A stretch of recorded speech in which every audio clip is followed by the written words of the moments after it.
Hello, good afternoon.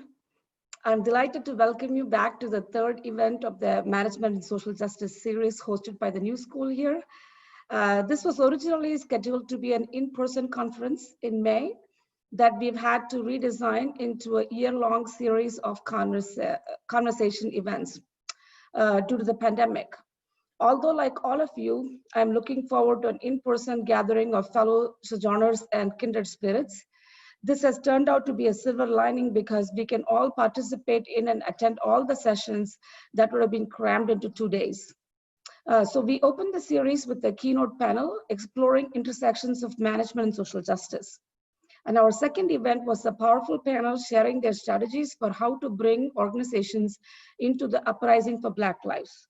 And recordings for all events will be shared via social media and uploaded to our website. If you're interested in receiving videos of the previous event, please let us know in the chat. And organizations are sites of relationality, conviviality, and innovation. But can they also be vehicles for social justice? And what are the mechanisms? How do we do that? And in today's roundtable, scholars share their research insights on this topic. And it is being moderated by Dr. Ana Maria Bounds. Ana Maria is one of our own. She received her PhD in urban policy from the New School and is a professor at Queens College of the CUNY system. Thank you everybody for joining. Over to you, Ana Maria.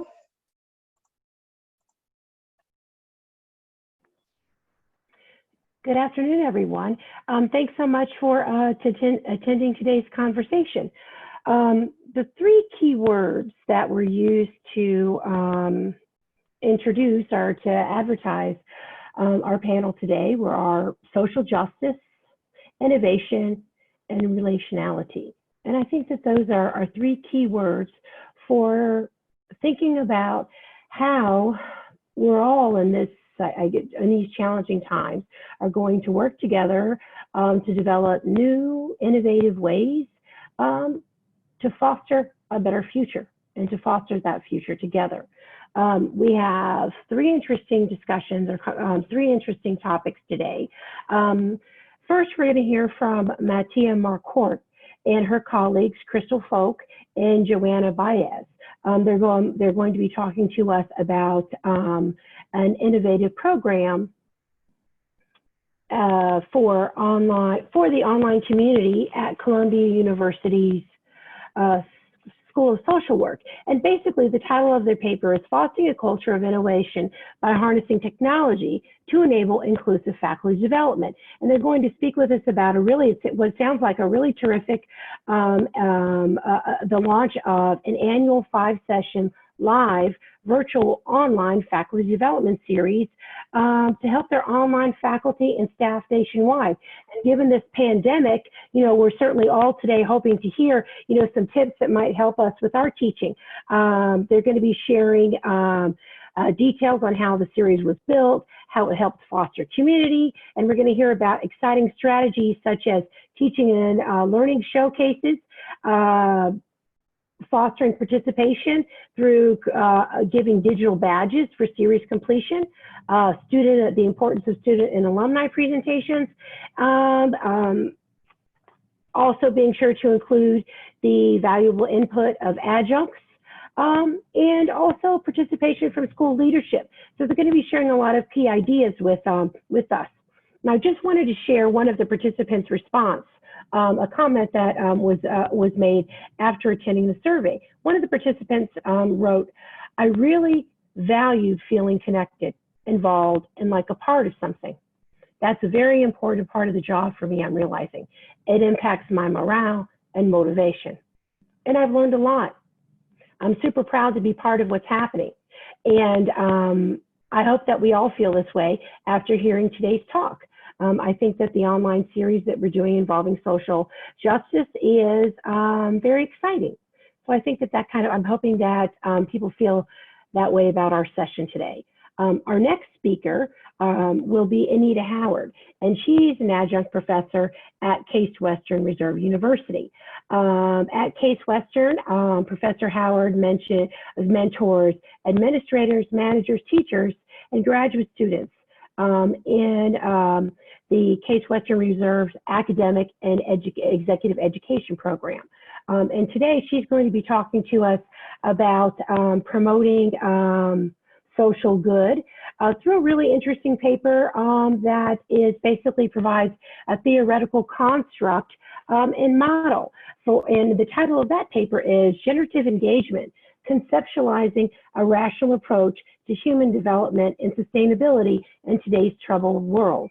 And it's a very intriguing paper that I think that has some valuable insight and basically is right on time for today's discussion, or for today, not just for the hour and a half that we're going to be spending together. I'll be rounding up our roundtable today with talking specifically about New York. I'm going to be tracing the rise of the urban prepping movement in New York with a paper that focuses on how urban preppers serve as a model for community resilience during the COVID pandemic. So we're going to have, so when we take a look at all these papers, we have lots of interesting ways into thinking about how to promote social justice within the nation. So the way that today's conversation will go is we'll have each of the speakers present.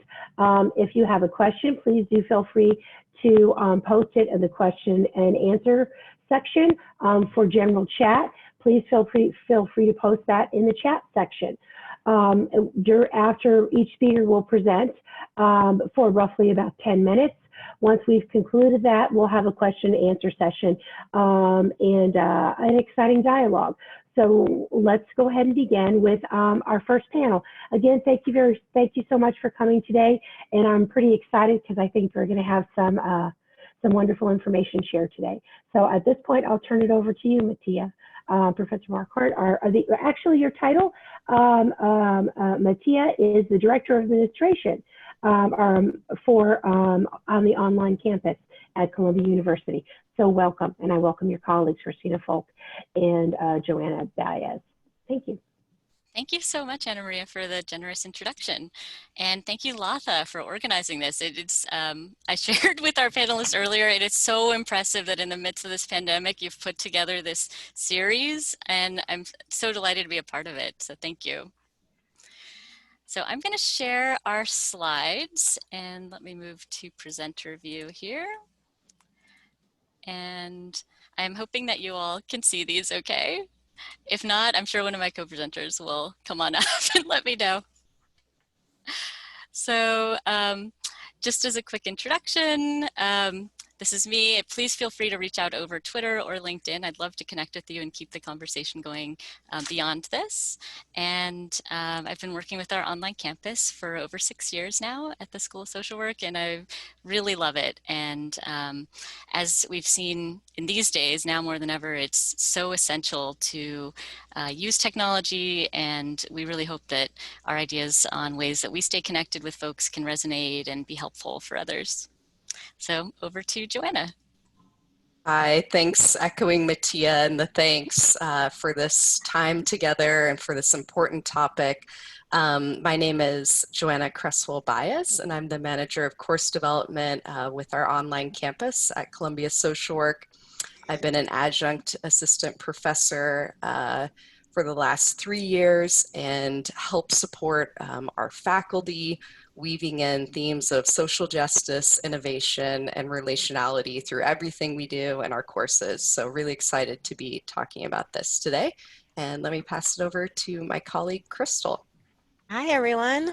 My name is Crystal Folk. I'm a live support specialist for the online campus at Columbia University School of Social Work. What that means is I provide technical support during our live sessions, since we do have an online campus where students are able to get their master's degree in social work. I'm also a graduate of CSSW. I graduated in 2015. And as Mattia likes to point out, I also have a full-time job on top of this. I'm a school social worker in a charter school on the Lower East Side. So I'll talk about that a little bit later, but my hands are kind of all over between that and Columbia, and I'm happy to be here. So thank you for having us. Thank you. All right, as just a quick intro to our online campus at the Columbia University School of Social Work, our online campus launched in fall of 2015, and our first graduates were in May of 2017. So we've been around. I used to say we're really new, but now we've been around for a while, which is exciting. So we've had 4 graduating cohorts so far. And we have various program options. So in our Masters of Social Work, you can concentrate on clinical practice, management, policy, or generalist practice. And our model for our online campus is primarily weekly synchronous classes in Adobe Connect and asynchronous homework. And then our residential and our online campuses are integrated. We run our online campus in-house. We don't have an outside program manager. So it's very simple for students who are in our residential campus to take online courses and our online campus students to take residential courses. It's very integrated. They have access to the same student services, the same advising team, all of that. So it's really one school with 2 different campuses. The faculty development that we offer for our online campus instructors has a few big components. So big buckets are our Institute on Technical Skills for Online Event Production, and Crystal's one of our co-facilitators for that. And then our Institute on Pedagogy and Technology for Online Courses, and Joanna's my co-facilitator for that. The Technical Skills Institute is a 3-week institute, and it really focuses on understanding the technological aspects of our online courses. And then the Pedagogy Institute is a 5-week institute, and we're actually wrapping it up this week. We're in our 5th week of our summer institute right now. And that focuses on getting instructors ready for teaching online with our online campus. And then once folks have done one or both of these institutes, they are welcome to join our online campus community. And with that comes our annual online faculty development series. So that's what we're going to focus on today. But I just want to point out that we do offer other faculty development, including these many options that we have here on our slide. So our online annual online faculty development series, we launched it last year, so we've done 2 years now. So you can see we've got 2 different digital badges here, and they are 5 sessions a year. The first we do before the fall semester launches, and the last we do after the spring semester concludes and before the summer semester begins. And then these are 2 hours each. Folks can attend live or they can watch the recording afterwards. And we try to schedule them around folks who have day jobs. So we're really prioritizing our adjuncts and our administrators who work elsewhere by scheduling these in the evenings, Eastern Standard Time. And we try to schedule them a little bit later in case West Coast folks can join after work as well. So that's something that I do want to point out, prioritizing adjunct availability. I don't see that everywhere, and it's something that I think is really valuable to enhance community. It's also open to all of our online campus community members, so we call it a faculty development series, but it really is open to anyone. Our administrators, our life support specialists are there or presenting or both.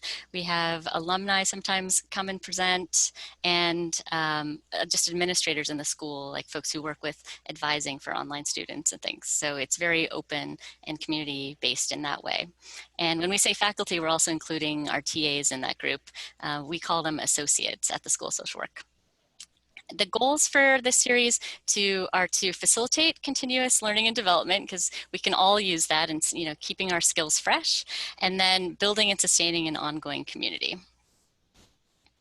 So the components usually will have, an agenda for each session, and we go through a lot of things. So we go through our community agreements, which we just all agree to follow, and maybe we amend them together. And then we celebrate milestones and really lift up folks and raise up the things that they've been doing and share. And sometimes that ends up with, people being invited to guest speak for each other or connecting outside of our online campus. We invite presentations from alumni or from students. We have our deans and directors come introduce themselves, and that's another point where school leadership meeting our adjuncts, and our adjuncts having access to school leadership is really important. And then we'll do mini trainings on research related to education to do some skill building.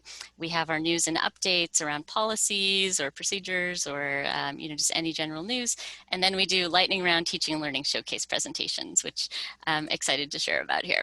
So what are those? They are up to 12 per session. Each presenter, or sometimes it's a pair of presenters, they have only 2 minutes and 1 slide to share something cool that they've done in an online course or something about online courses. And anyone in our online community can present. So that includes our faculty, our TAs, and our live support specialists, or our administrators. And we're trying to elevate the voices of our community members. We're sharing ideas. I get ideas from them. We share our ideas, and we want it to really feel like it's not me as the person who is the assistant dean for the online campus talking all the time. It's really getting everyone else talking, because we're trying to level the hierarchy a little bit in that way and give everyone an opportunity to share and speak and really validate the importance of their experience. And also it's a nice professional development opportunity for folks who haven't done a lot of presenting, because it's a little, it's 2 minutes, a very supportive community environment. And we hope that that leads to then launching folks over to doing conference presentations and writing more about their work and things like that.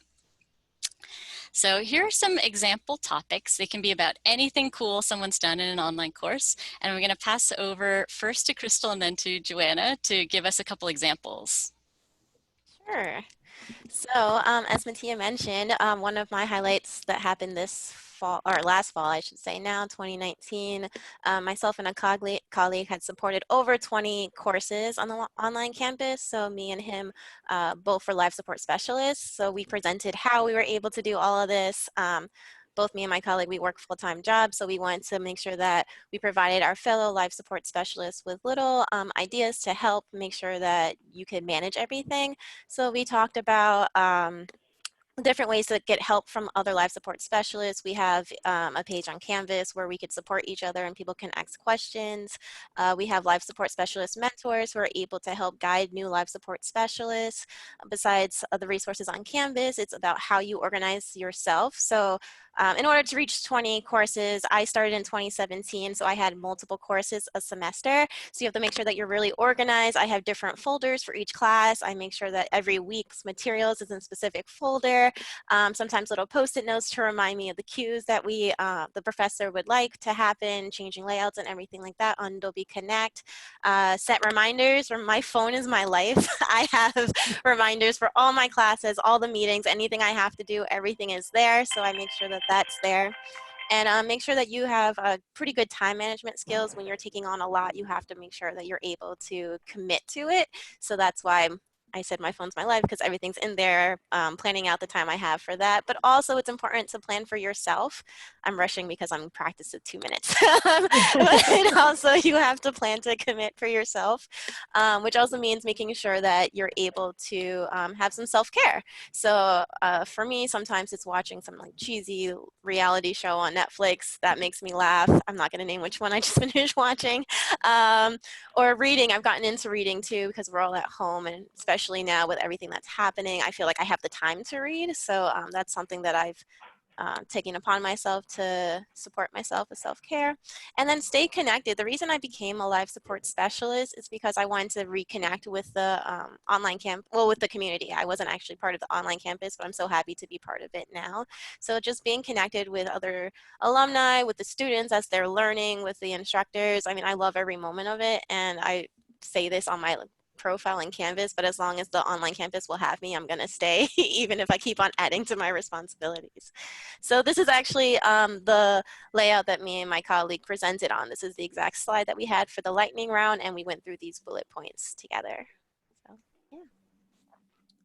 Great, thanks. And resonating with lots that you were saying, Crystal, staying organized, and the benefits of connecting with this online community. There's chatting going throughout all of this and people sharing ideas.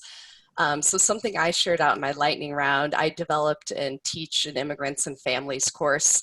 Another hat I wear is some research work around unaccompanied minors. so youth that have crossed the southern border by themselves. And in our course, we have a project on doing infographics. So I don't want to just keep it in the course. I want to have people actually taking action and putting their social justice actions out there. So not just staying within a scholarly hat, and not just staying within words and learning, but actual application.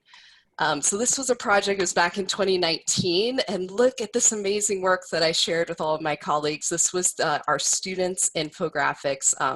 The first one on the far left that I want to highlight, an amazing scholar, social worker over in California.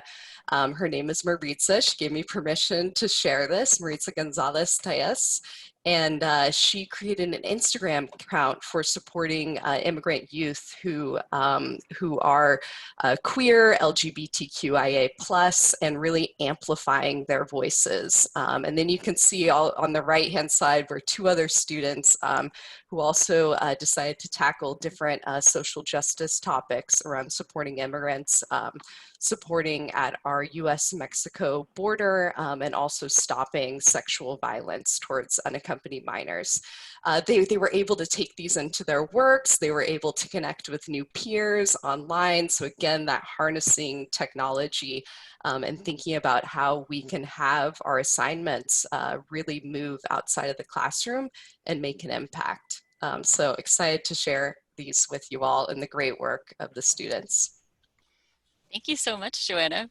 So just to close out, professional benefits to participants include the learning, the networking, the reconnecting with colleagues, getting a digital badge that you can use in your social media, and getting free continuing education units for folks who are licensed social workers, and then resume language, which can be valuable. And we like to give sample language because it can be hard to come up with that yourself.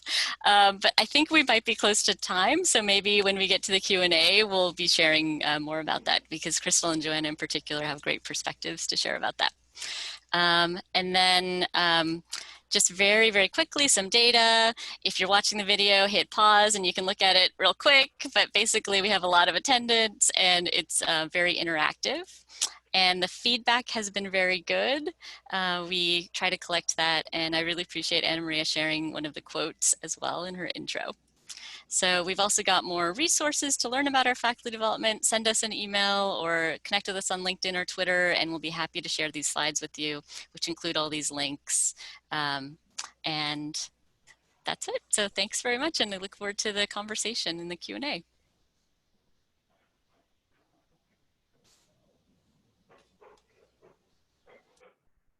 Thank you so much. Well, now we'll hear from Professor Howard and to talk about her topic, to talk about her theoretical model. So if you're ready to begin, Professor Howard, we look forward to hearing from you. Thank you very much. I'm very excited to be here with kindred spirits, talking about relationships and connecting that really makes a difference in improving the world. Trying to get my screen share going. What my topic is generative engagement, which is really talking about how do we support and work with each other, even in a tough society that's fractured and polarized by all kinds of identity group conflicts. We are walking together. We see a lot of talk these days with the coronavirus issue of how we're all in it together. So my work really is asking that question is how do we do that? Even when we're in a situation where there are a lot of complex social change issues and problems. I come to this from a background in social justice. I grew up in a civil rights movement family, was part of the civil rights movement in the early 60s. My father was head of SCLC, Southern Christian Leadership Conference in Washington, DC. So I grew up watching how folks are really putting their lives on the line, their work on the line, their families on the line, themselves on the line, to really make a change around then racial and class and other kinds of issues that needed addressing and needed it systemically addressed and needed to really work around the issues of where people were getting hurt and where they were vulnerable. What that brought me to was a real appreciation of the fact that we make a choice to stand up for others and ourselves. And that what it requires is a lot of hard work. Folks in the academic community talk about this in the context of generativity, which is that interest in not only promoting and sustaining all that we do by way of learning and work and life for ourselves and for our children, but for the future and for each other in that broader sense. So it's about shared visioning, sharing knowledge in ways that are positive and constructive and helpful, and then working together really to move our engagements in a way that we are making an impact, changing the world, bringing something of whatever it is that we can contribute to the mix in a way that changes the society for the better, individually, interactively, for organizations, and for whole societies.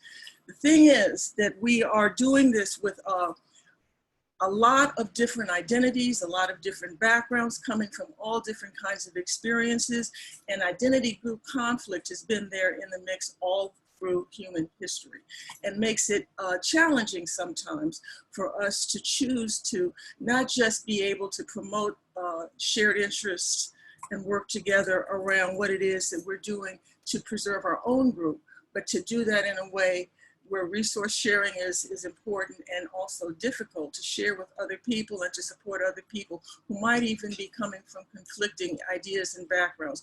So we have a lot of identity group conflicts that if you think about just what's going on today, that are moving us in ways that make us both understand that we have to transcend cross-boundary conversations and challenges, and that we often choose not to do that. Racial, ethnic, class, age, religion, sexual identity, territorial identity, my neighborhood versus yours, in terms of access to the goodies that we share in the immediate social environment, and all other kinds of conflicts really are things that we're dealing with constantly.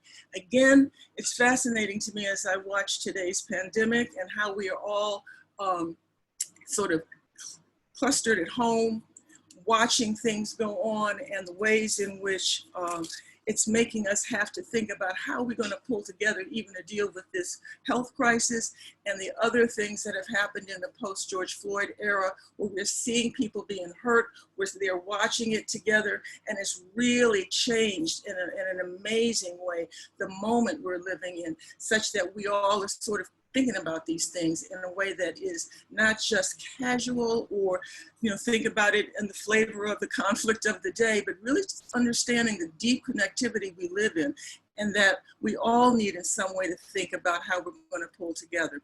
We also are looking at a lot of conflicts around these ethnic and racial and other identity tensions.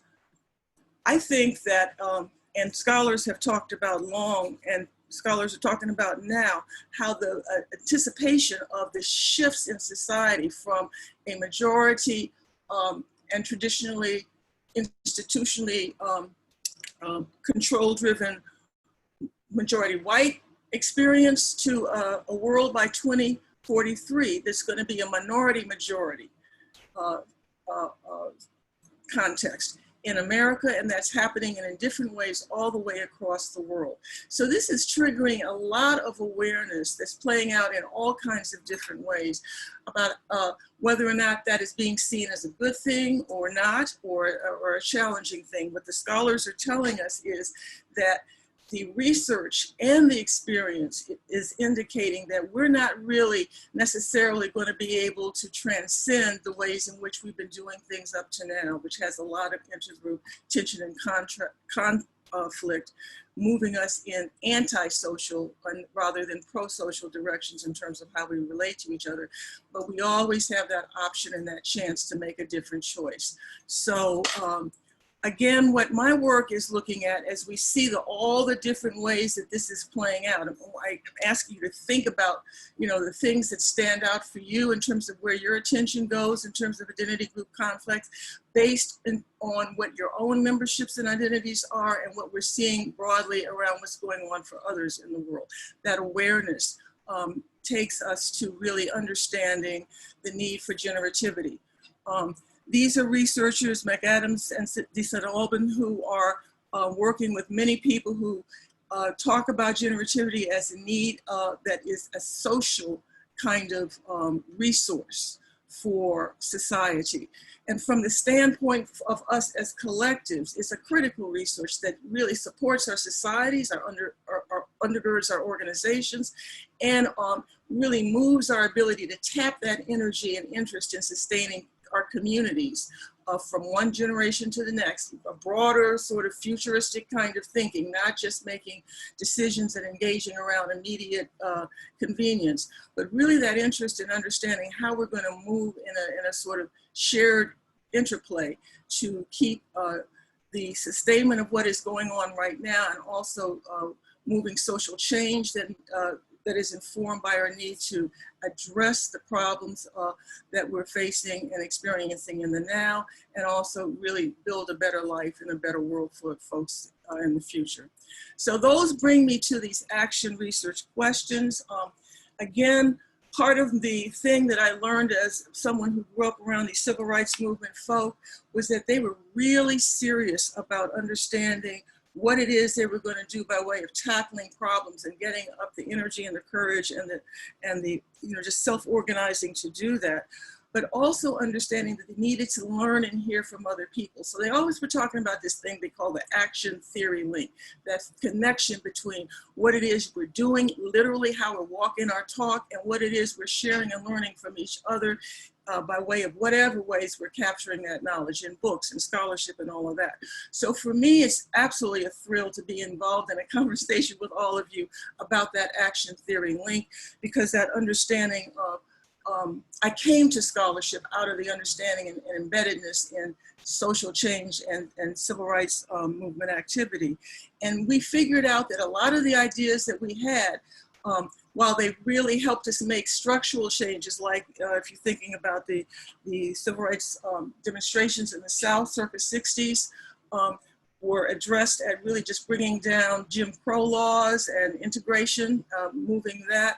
And we were also asking and sort of engaging with each other around appreciating the worth of people who had not been valued up to that time in any kind of way that was playing out in equity-based involvement and opportunities in the United States. Here you're talking about Black people and so many others that we see as identity groups that share that kind of discriminatory experience.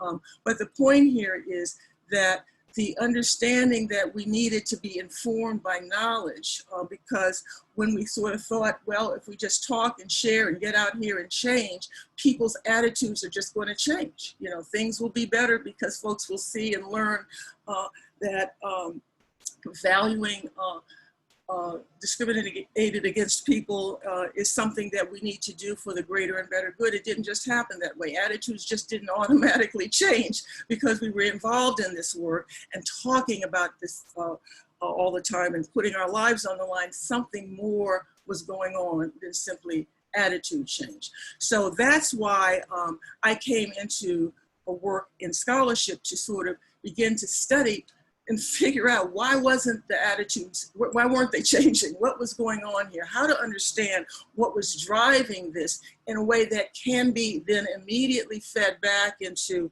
engagement in actual social justice work.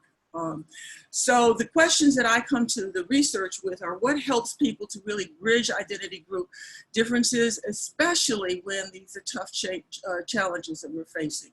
Really serious issues, and they're complex and not easily yielding. They're intractable, a lot of the problems that we're having to face today. And that both discourages and encourages people. How do we help ourselves to really choose to tackle these issues and stay at it? What gets in the way of doing that? And what makes the difference between people who are thinking in that generative spirit, that are using that motivational energy to really make a positive difference, not just that benefits me, that benefits you and the rest of us collectively? What makes the difference between these two kinds of ways of being and thinking?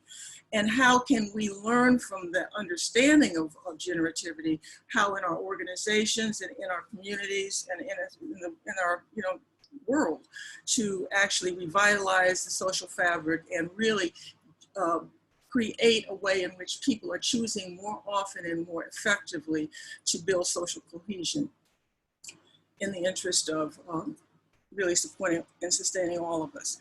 So what I did was to look at this was I looked at a social justice organization, a nonprofit educational consulting firm that literally was formed by a lot of these people who had come out of the 60s working in social justice change and had some of them very iconic figures who then decided that the next, one of the next challenges was a math science pipeline and the ways in which in education we weren't, there's not educational equity, not educational access that is there and available for people in poor communities, underserved communities. They're just left out, all right?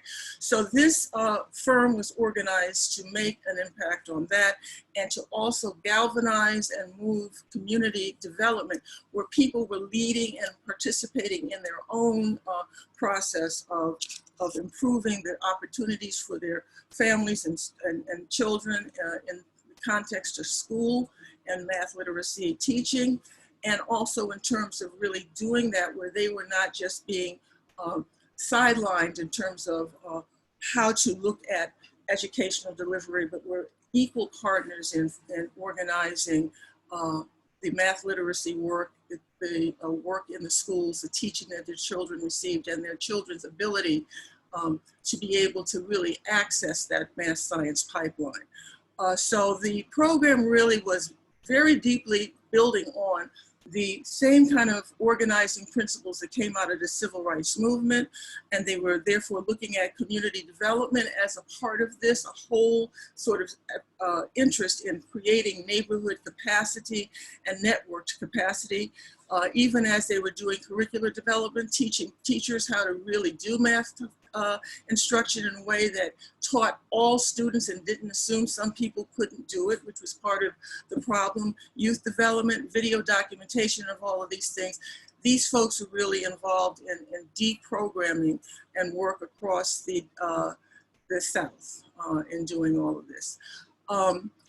What was learned from this, as by the way, I interviewed the leadership team in this organization. They worked across states all through the South. They impacted thousands and thousands of folks and always were interested in working in any particular community in a way that the community was organizing. They weren't doing things to them, they were doing things with them, really empowering the community members from the students all the way through to the businesses, all the way through to the foundations that supported this.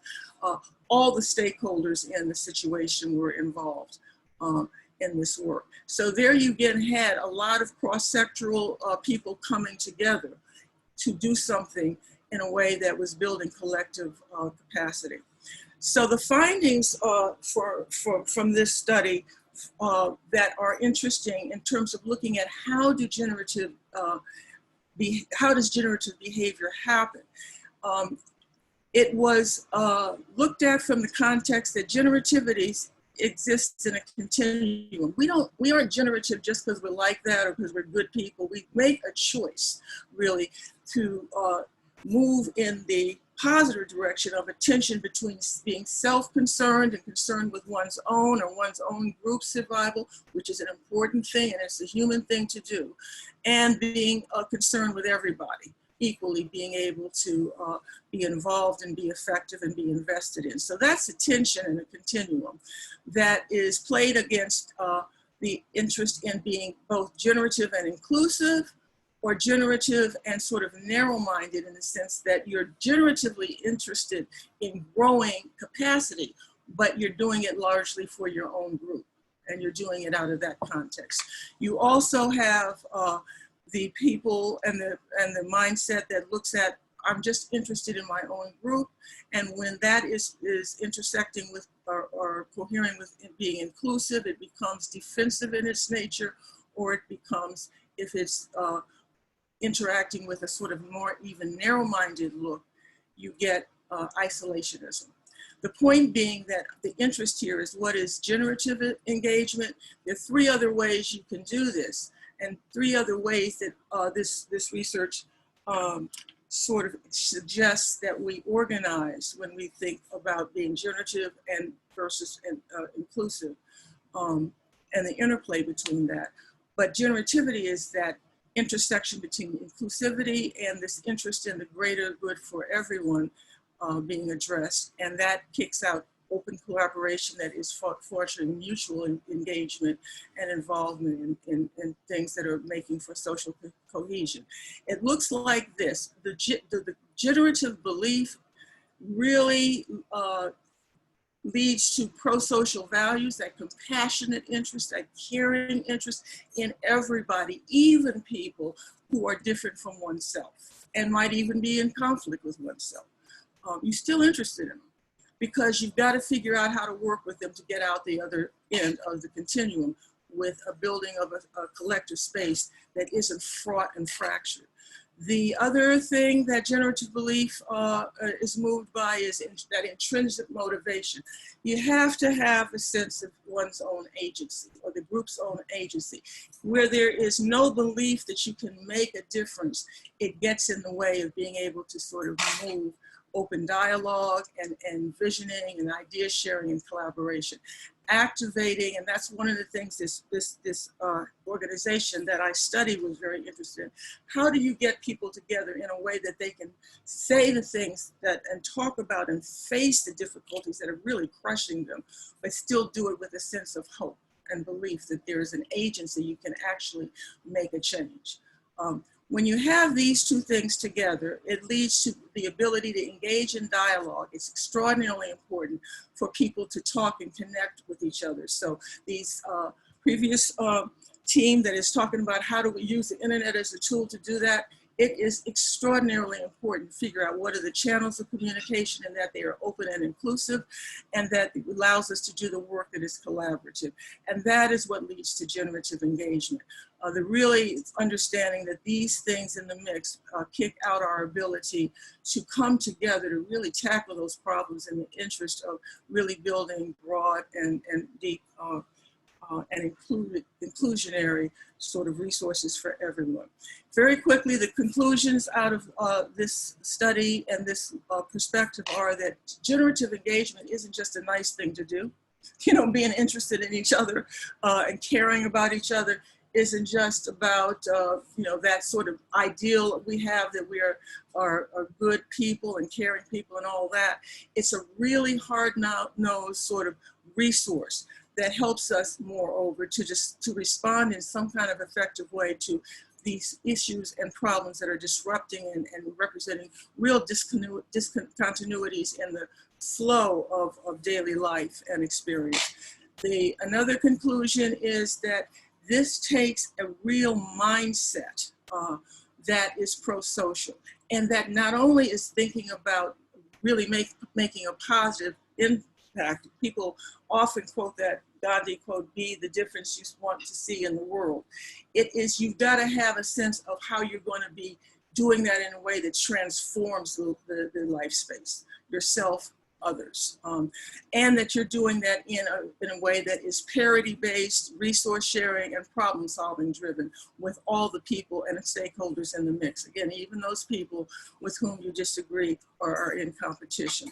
Developing and deploying generative leaders is also an essential requirement. How do leaders and co-leaders figure out how to do this? That has to be an intentional investment in building the kind of leadership muscle and chops and capacities that people will need to be able to use in doing this work. That's going to take cultural, emotional, and social intelligence competencies. We really have to, in this world, be more equipped than we ever have been to learn how to understand and connect to each other and use the intelligences that are not just cognitive, but emotional, in the sense that emotions are our information processing systems. They help us organize how we're going to literally engage with other people and relate to other people. These are competencies we need to grow and develop and support everyone for building. And the last thing is power is always in it, okay? There are different levels of power and engagement. This is why it is so important when we talk about equity to really have a gritty understanding that power differentials are driving a lot of the conflicts that we're seeing and experiencing. So learning how to use power in pro-social ways is incredibly important. A lot of people talk about this, but it's this notion of how do you work power in the sense that you are collaborating with people, not using power over them. And that's a really important and difficult thing to sort of tackle.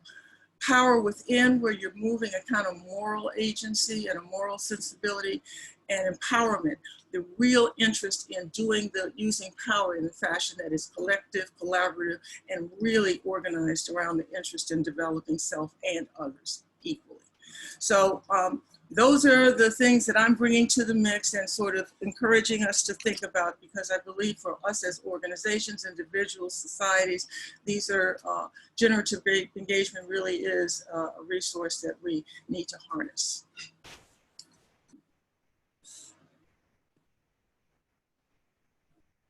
And I turn it over.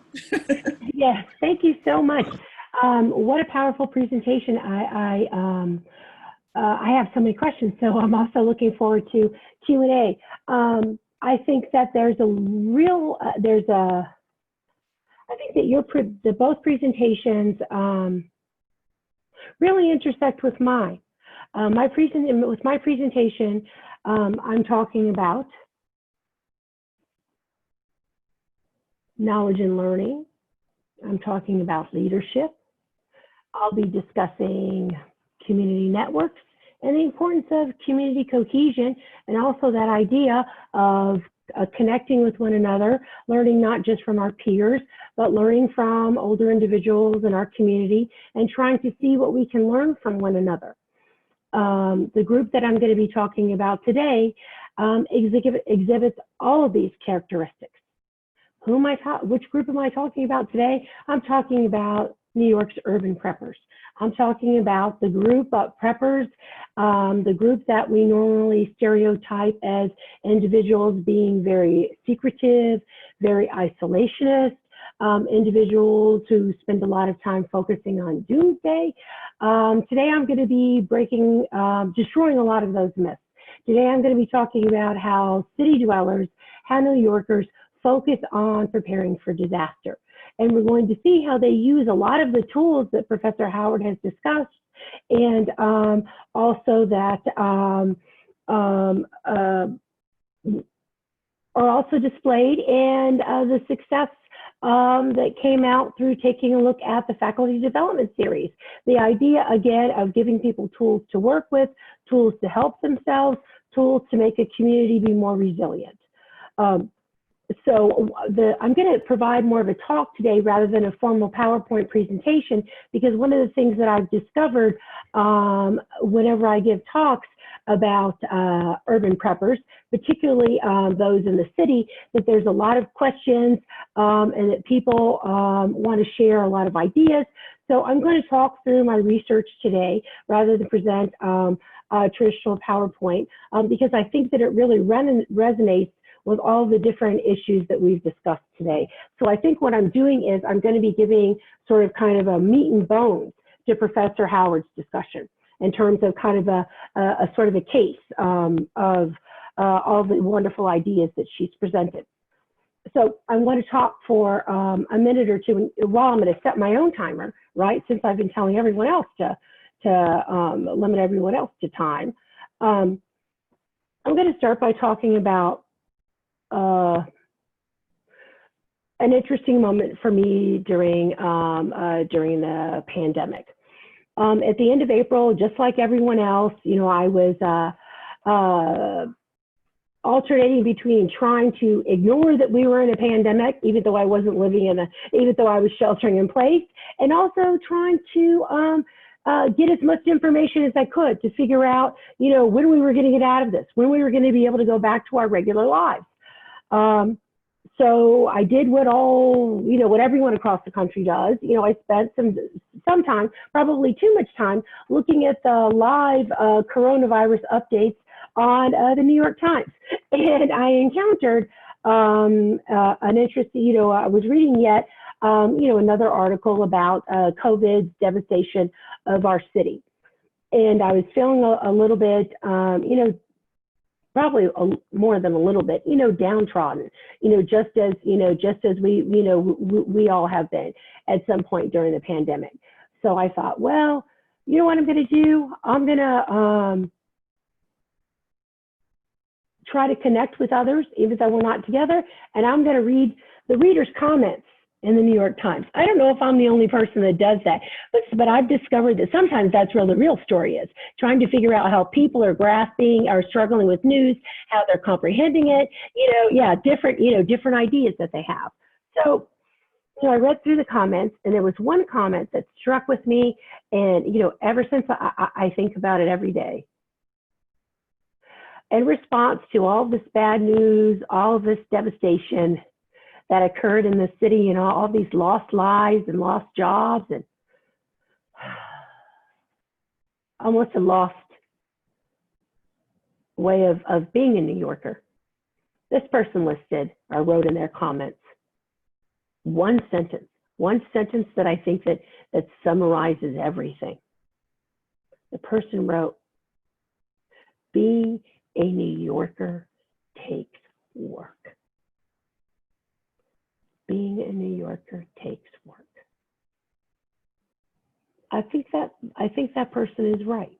And today I want to talk a little bit about an organization called the New York City's Prepper Network and the kind of work that they're doing now to build community resilience, to try to help us figure out where to go from here. And thinking about community resilience, Norris et al. Argues that community resilience is important. And here's, I think, a really important quotation for sort of framing today's discussion. Norris writes, "To build collective resilience, communities must reduce risk and resource inequities, engage local people in mitigation, create organizational linkages, boost and protect social supports, and plan for not having a plan, which requires flexibility, decision-making, skills, trusted sources of information, and trusted sources of information that function in the face of the unknowns." And I really think that's what New Yorkers are trying to figure out right now. I've seen a lot of reports in the paper, or not just in, in the Times, but, across all forms of media that talk about the reemergence, that talk about how, are moving forward. And we certainly are moving forward. We're trying to figure out how to adapt, which is an important part of prepping. But we're still in a pandemic, right? We're still trying to figure out how we're going to, what adjustments we need to make and how we're going to go on. So what I chose to do was to take a look at a group, that's figuring out how to do that work. But before I get there, before I talk about the here and now, I'd like to share with you, give you a little bit of information about the rise of New York preppers, the kind of what prepping means, and exactly who were preppers, and my experience in studying them.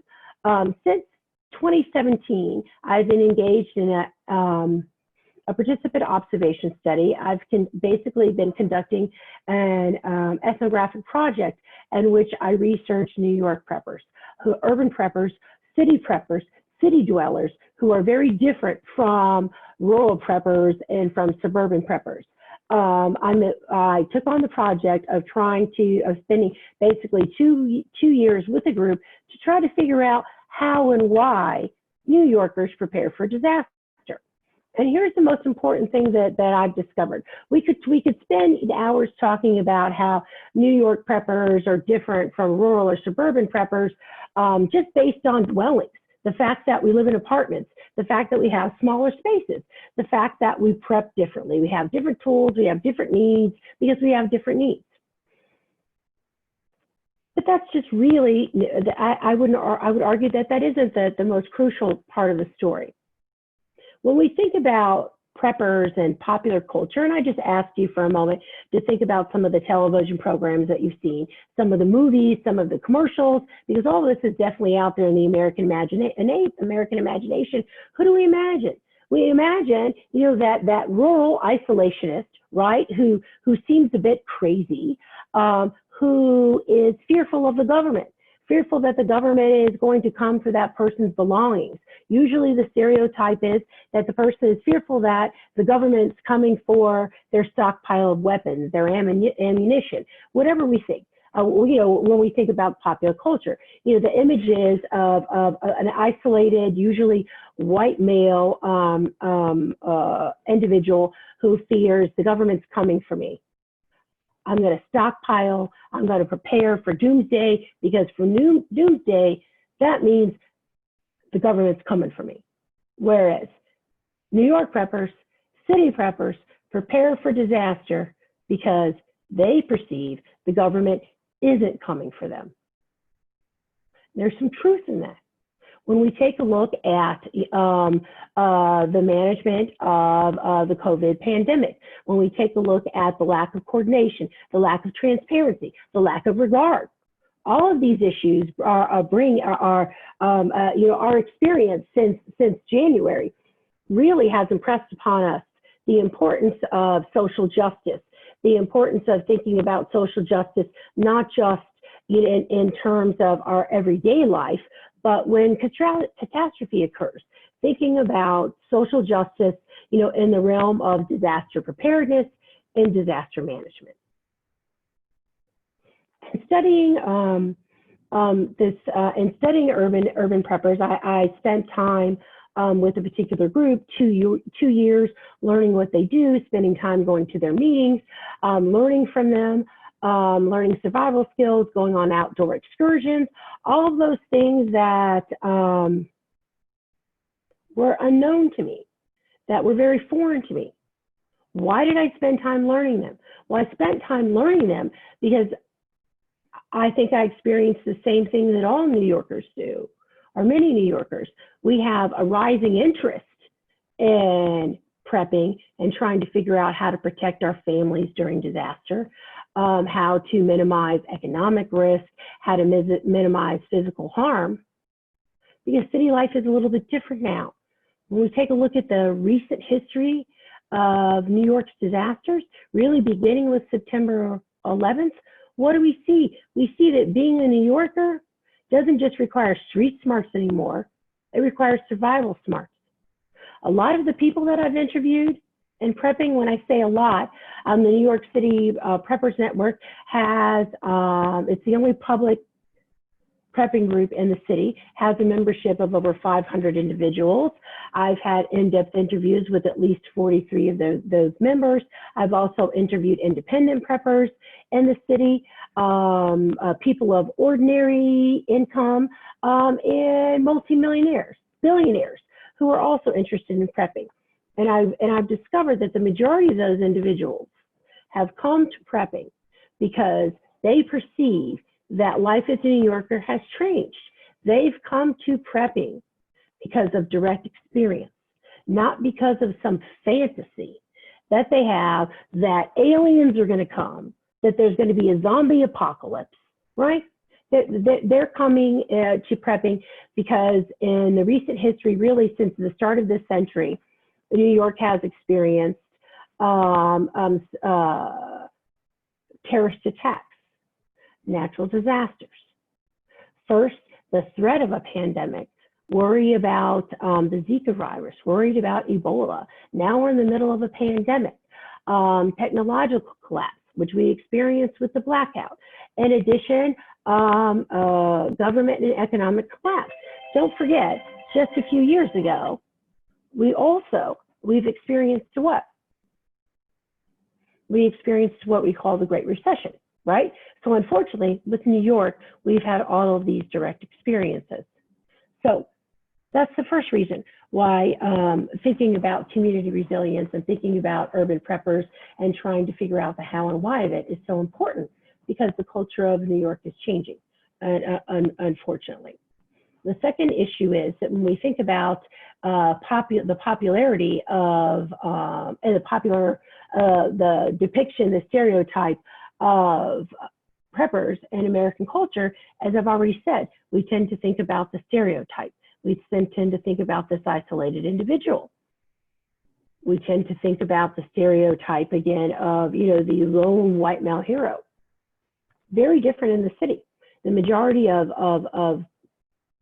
urban preppers are people of color, people who are concerned, as I've said, that they have a diminished faith in government.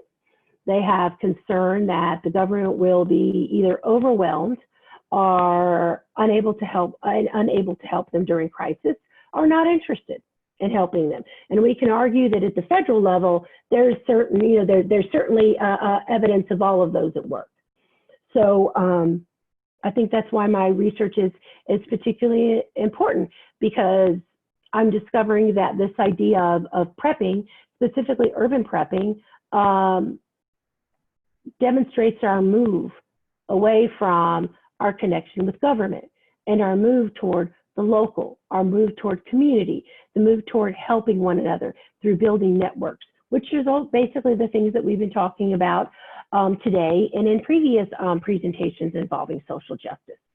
So when we think about prepping, so my research has shown that a lot of the stereotypes are being destroyed.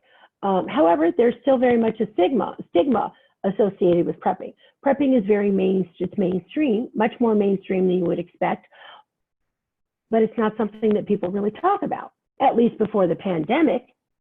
Now with the pandemic, all of us are sheltering in place, right? We're all trying to taking a look at Amazon and trying to figure out what prepping supplies they have. Some of us are going to Costco. Some of us are trying to figure out how to make our own hand sanitizer, right? What is it? What's the phrase? Necessity is a mother of invention, right? Yeah, absolutely. So we're all taking on this role. So I just want to talk for a few minutes about that. So I've kind of given you an introduction into exactly who New York preppers are, and some perspectives of how they're thinking about their relationship with the government and the fact that they're moving away from it. As one prepper said to me in the interview process, he said, you know, think about it. There are about 9 million of us here in the city. The government's not going to be able to help us. If something happens, there's not going to be a cavalry. No one's coming for us. We're going to have to help ourselves. And I think that in some ways, you know, well, I think that his comment certainly connects quite well with the COVID pandemic. So let's take a look at some of the work that they've been doing. So when we think about the pandemic, what we're going to see with some of the information, and again, this is just, you know, I have basically, I've just released a book called Bracing for the Apocalypse that takes a look specifically at New York preppers, and now I'm researching what they're doing in COVID. And so I want to talk about some of the things that they've done that are really important. I'm coming up kind of short on time, but like I said, I just wanted a conversation, but I wanted to share some of my findings with you. One of the really meaningful things when we take a look at New York preppers is that the idea that they're not isolated, that they form very strong networks. Many preppers are first responders. Many of them are involved in healthcare. Many of them are involved with, let's say, boots on the ground jobs that help them access resources, both in terms of information and actual supplies. So their connections are quite strong. Their leadership, let's talk for a moment about knowledge and learning. Their knowledge and learning, this group has been, was created in 2010 to try to figure out how to prepare for the disasters in the city. So all this time, they've been training and learning and preparing bug out bags, figuring out how to best leave the city if they need to, or how to shelter in place. They've been doing all of those things while we've all just been going about our lives. So when the pandemic rolled around, they weren't individuals who were necessarily fearful. They already had N95 masks. They already had provisions for sheltering in place. They were already prepared. So if we think about the stereotype, what would we think that they would do? We think that they would just turn inward, right? That they would focus on their families, but they really didn't do that. Instead, they reached out as community leaders and tried to help other people learn how to shelter in place, to learn how to buy which masks, and if they couldn't buy them, how to make masks, how to prepare as a community, not just as isolated individuals, which was one thing that I found particularly surprising.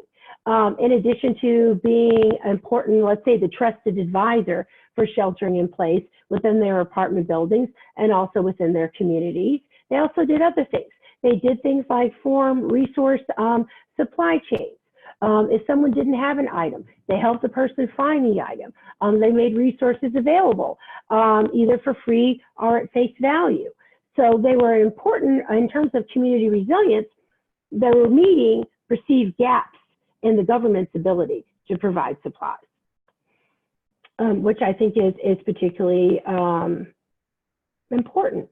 When we take a look at community resilience literature, it also focuses on place attachment, which deals with social and relation, how we view our relationship in terms to the city, in terms of social and physical dimensions. And so what I discovered was that a lot of these preppers were focused on trying to teach themselves through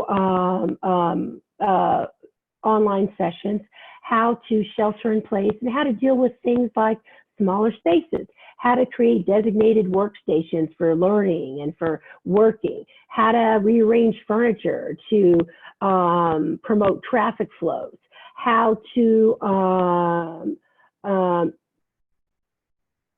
extend items in your pantry if you felt that you were running out of things, what resources to call or who to depend on, who you could count on, essentially if you had questions during sheltering in place without jeopardizing your health.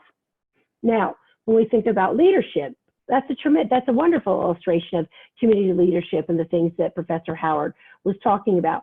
Because when we're with place attachments and thinking about social and space dimensions, we're thinking about New Yorkers helping New Yorkers. Now, when we think about community resilience and we set up the measures, many of the measures deal with things like taking a look at local resources and local knowledge and learning. With New York preppers, that's particularly significant because, as I've said, they've been training for this all along. So when we take a look at, I'll say, since 2010. So when disaster management professionals for New York take a look at all the resources that we have, we need to look beyond city government. We need to look beyond FEMA. We need to take a look at what we have locally, what communities are providing with one another, how communities are remaining resilient, not just for the pandemic, but for others, but for other disasters, which unfortunately, may occur, particularly with the issue of climate change. We haven't forgotten yet the devastation caused by Hurricane Sandy. So the message that, so I'm going to end on this note because I feel like I'm a little over and I know that I'll have questions, but the important issue for New Yorkers and thinking about groups like urban preppers is trying to figure out how we can harness that knowledge and how we can share it with one another through disaster preparedness. This group holds meetings. It's a public group. They've been meeting at a church in Washington Heights for some time now. They hold virtual meetings prior to the pandemic, and after the pandemic, they'll hold outdoor excursions where you can learn to do all of these things. And it's fascinating to me because a lot of the people who've taken this on are New Yorkers who don't really have a lot of experience with outdoors. These are doctors, these are first responders, these are lawyers, these are dentists. These are people who feel that as a New Yorker, you now need to know this. So I think that so my future research is going to be focusing on this organization and how they're going about educating New Yorkers. So I'm going to end right there because I have reams and reams and lots of comments. So I'm going to end on a piece of advice that I have for you as an ethnographer, as a sociologist, as someone who is thinking about the pandemic. The advice that I have for you is, as we continue with this pandemic, and hopefully we won't have a really very strong second wave. If we do, I want you to think, when it comes to sheltering in place, my best advice, what I've learned from this group, is not just to stock up your supplies, but first to take stock. Figure out who you are, what you need, and what works best for your family. And then buy your supplies. Thanks so much for listening. Thank you so much. All right, so I'm going to open this up. I certainly have a lot of questions as the moderator. I'm going to open this up to the. Thank you so much. I'm going to open this up to the floor now to see if there are any questions or comments on any one of these subjects. They seem like very diverse subjects, but there's so many, but there's so much so many intersections.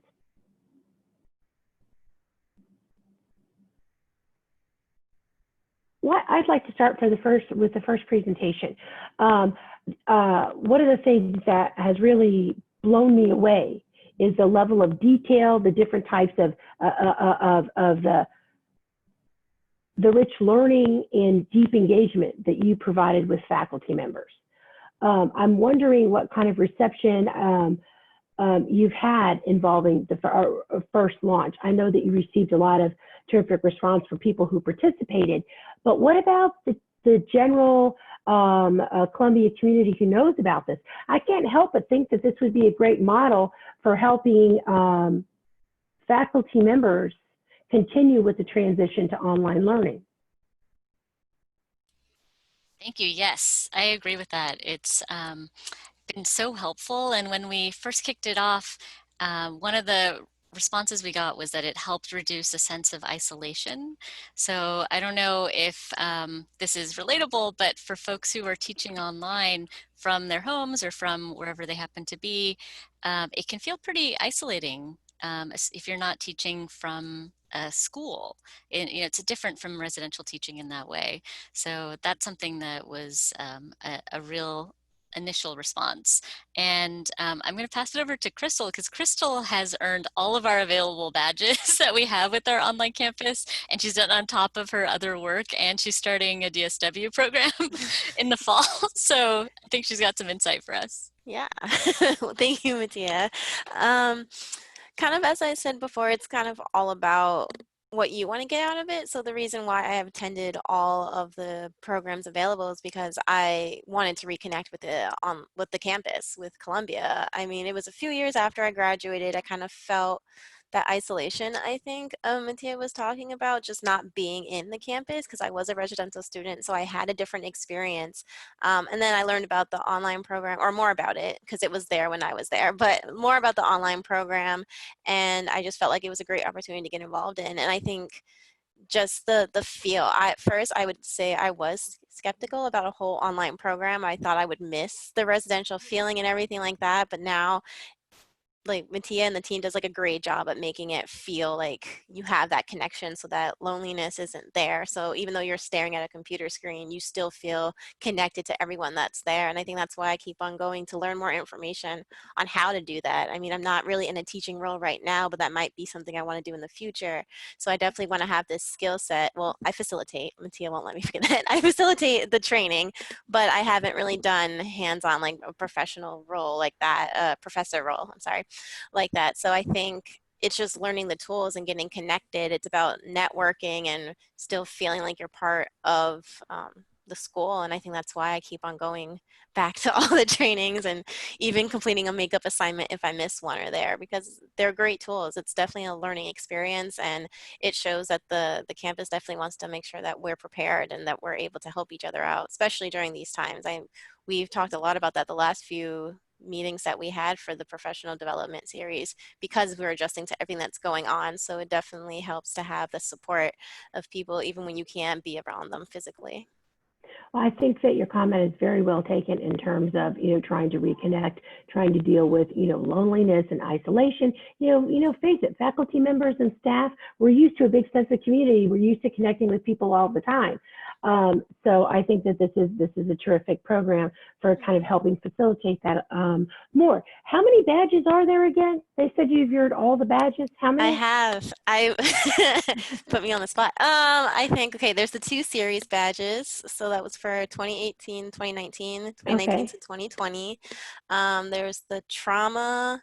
I'm gonna say that one wrong. It was like trauma, power, and something grading. else. And grading. There you go. Okay. Trauma, power, and grading.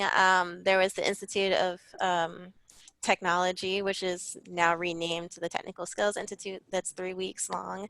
There's the Pedagogy Institute, which Wow, is okay. 5 weeks long. All right. So we have at least maybe That's at 4 or least 5 5. now. I have 5 all now. right. Did I You name need to them get all? that sash with all of your, right? Yeah. You're Yeah, right. The Girl Scout in me is absolutely. coming back, I guess. Exactly. Or you could do like the Supreme Court, where remember that the stripes.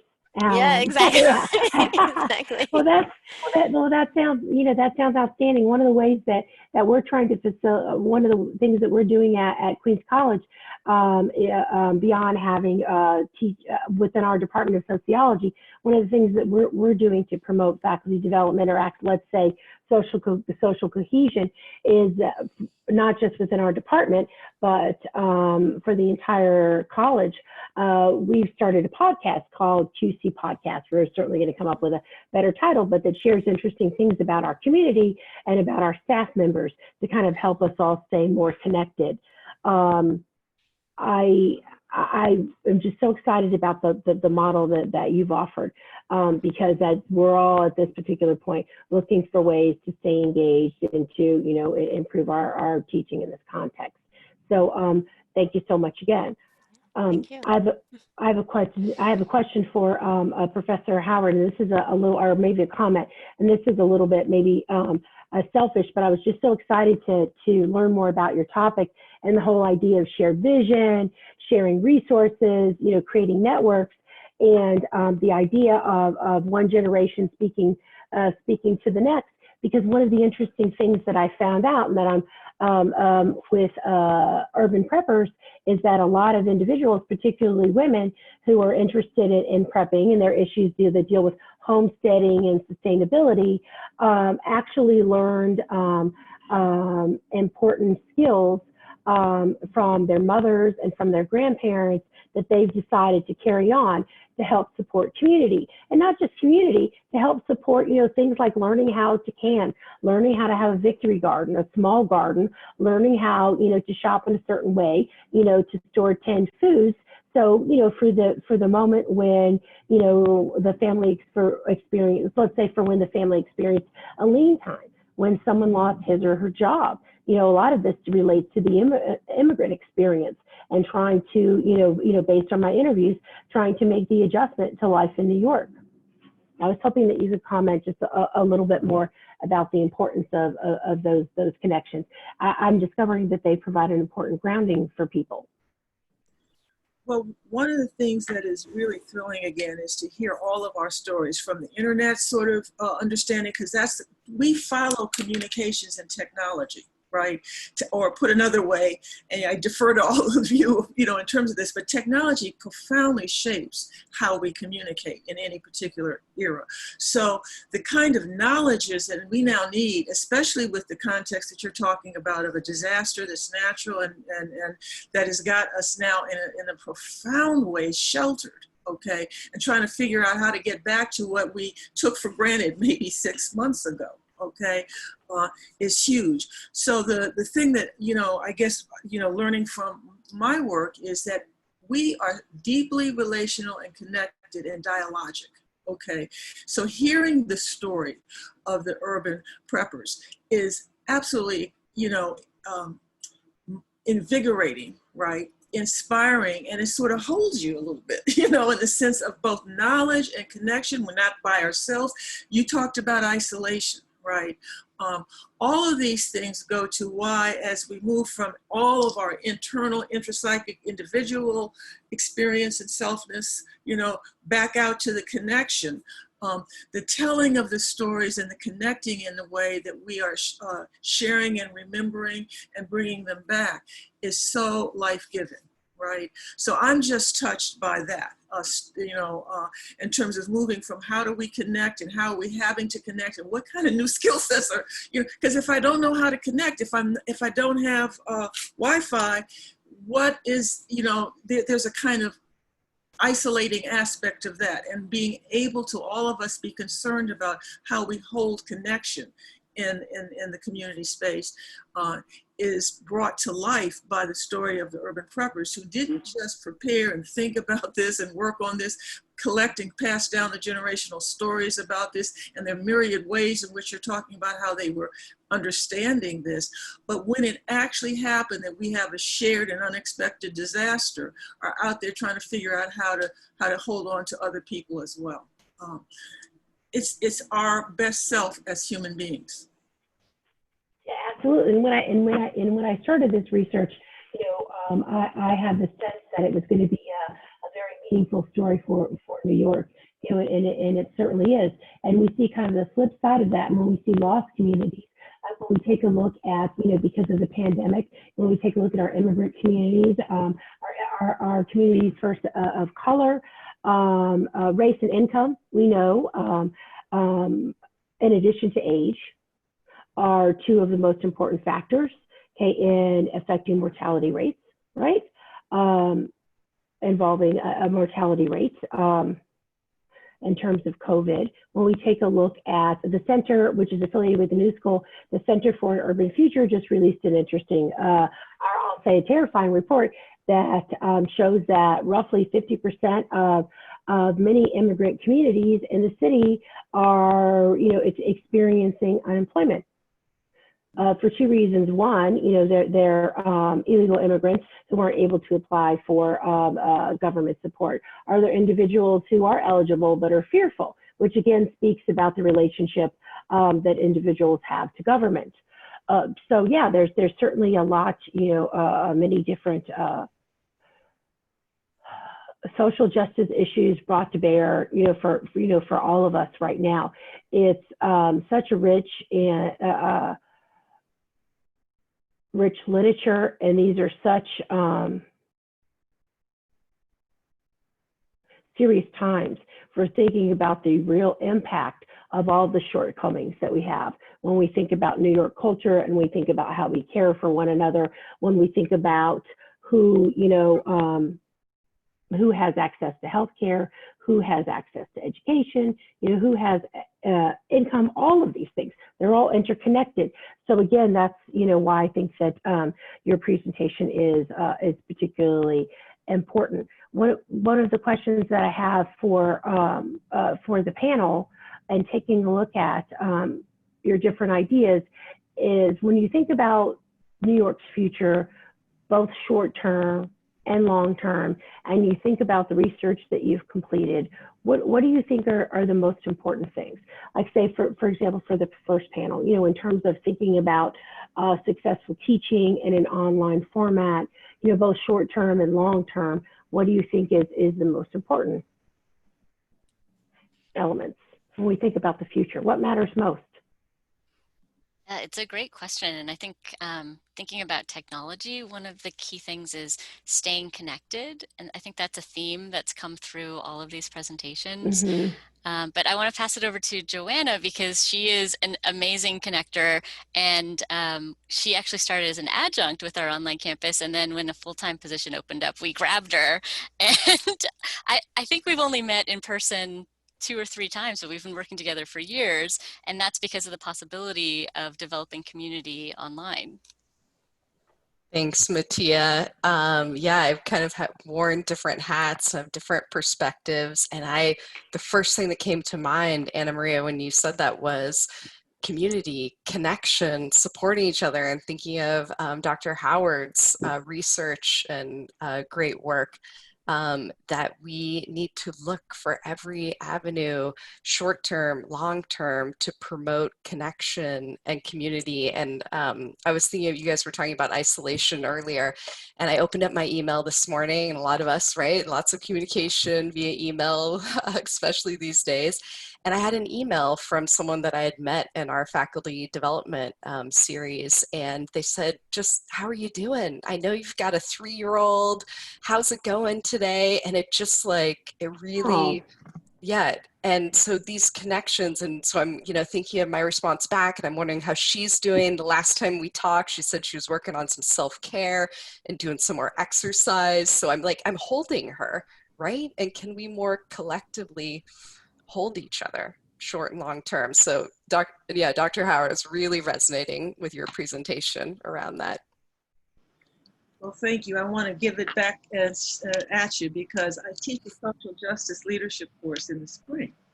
And one of the students have an opportunity to just talk to each other online, on the discussion board and all this. One of the big themes that came out was New York, okay, because we were looking at Cuomo's sort of way of leading in a way that was reaching out for the community identity. He would end each one of his daily reports with "We're New York," there was in that those themes and messaging around this kind of thing. But the point here is that my students just drew a lot of inspiration out of that. They were from all over the world, all different backgrounds. They were predominantly, interestingly, male and some women. And many of them were beginning to think about social justice in a very different and deeper way, about it being something that affects everybody, not just that other person who's in trouble in some kind of way. And when the pandemic hit and we started looking at that as a natural disaster that can teach us a lot about all these things in so many different ways.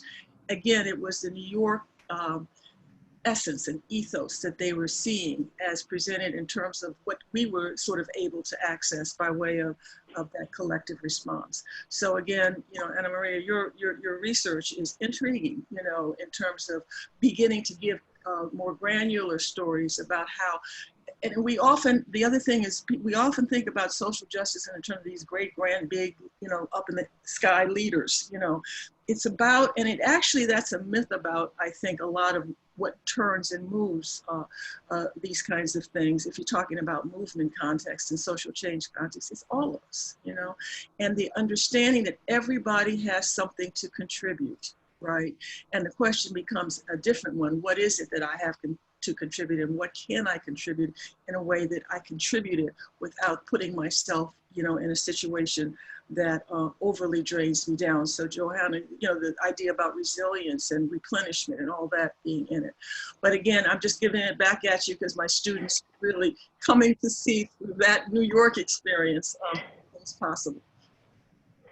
Well, we're coming up on time, and I want to, but before we close, I just want to say one, I would like to thank the panelists for providing their wonderful insight, for letting us share your insight about your terrific research.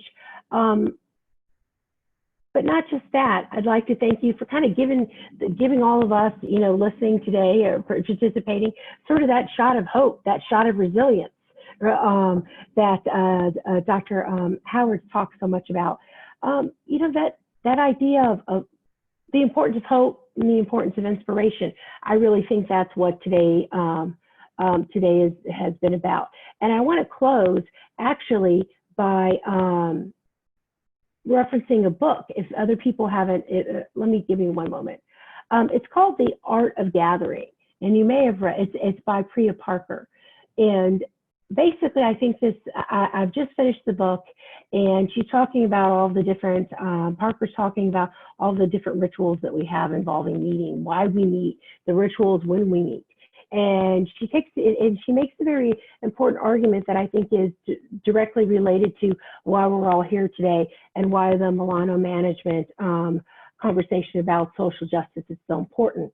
She talks about how when we meet, it really shouldn't be about the frequency of meeting and about the ritual right? And all the things that go into it. At first needs to focus on what's our purpose. So not that we need to gather more, but that we need to gather better. And I think that's the terrific thing about this ongoing series, is that we all have the opportunity to share all of these different ideas throughout the year, throughout the next year, and to learn and grow from one another. So, so thank you again to our wonderful panelists today, and thanks to those who have spent time with us. And so we're all looking forward to the next session. So thank you again. Everyone be well. Take care, stay safe, and all those great things. Thank you.